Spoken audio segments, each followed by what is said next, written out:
Saudaraku, stok bahan bakar minyak atau BBM bersubsidi di Aceh Tenggara menyebabkan kendaraan antrian panjang di SPBU Kuning, Kecamatan Bambel, Kabupaten Aceh Tenggara pada Sabtu 10 Desember 2022.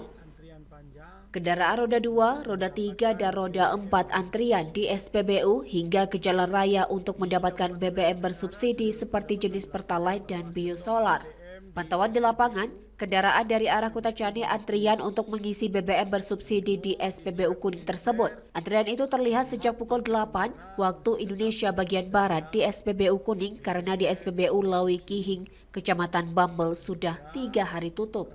Fazriansyah, salah seorang warga di Lawi Kihing, Kecamatan Bambel, mengatakan jika kelangkaan BBM ini harus diawasi di SPBU oleh semua pihak jelang akhir tahun agar BBM bersubsidi tepat sasaran. Dari Aceh Tenggara, Asnawi Lui, Tribun Gayo.